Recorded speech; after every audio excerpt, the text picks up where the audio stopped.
Like Franklin D. Roosevelt said, the only thing we gotta fear is fear itself. He first said this in 1933 during the Great Depression, trying to comfort a nation overwhelmed by fear and uncertainty. Now that we've mentioned fear, let's take some time to think about it. Fear is a basic, gut reaction designed to keep us safe. It's the adrenaline rush that sharpens our senses when we're under threat, the constant worry that keeps us vigilant in unfamiliar circumstances. It's a natural part of being human, an emotion as crucial to our survival as happiness or sadness. But what if this safety mechanism turns against us? What if the guard becomes the tyrant? When we let fear make our choices for us, to confine our possibilities, it's no longer a protection. It becomes an obstacle. But what happens when fear itself becomes the problem? When fear becomes the problem, it's like a wall that stops us from being the best we can be. It's an unseen enemy, putting a pause on our lives. Let's take a moment to understand some common fears. 1. Fear of failure. It's like a voice in our head telling us we're not good enough, that we'll never make it. 2. Fear of rejection. It makes us think that every no is a personal attack, that we're not good enough for acceptance or love. 3. Fear of the unknown. It keeps us in our comfort zones, away from new stuff and opportunities. These fears, they stop us.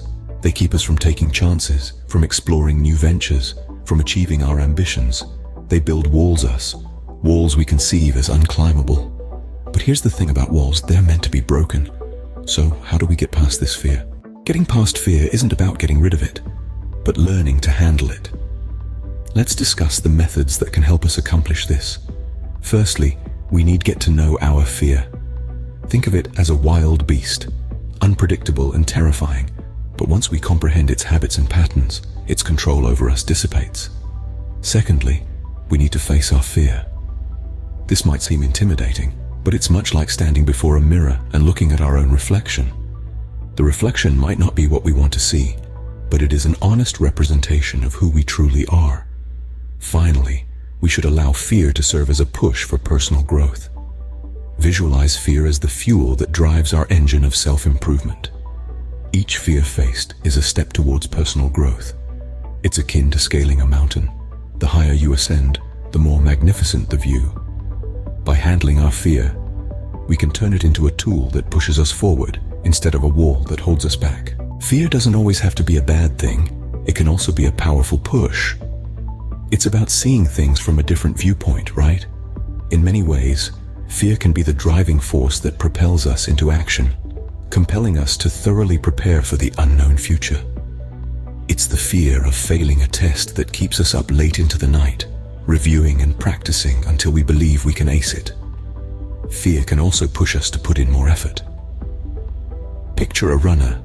The fear of being the runner-up fuels their will, driving them to train harder, sprint faster, and aim for that gold medal. And let's not forget about resilience. Fear can be the driving force that instills in us the ability to rebound, to display resilience when faced with tough times. It's the fear of hitting the lowest point that keeps us moving, making us paddle against the stream, regardless of might. So, remember, the only thing we gotta fear is fear itself. Don't let it hold you back. Instead, use it as a tool to push you forward.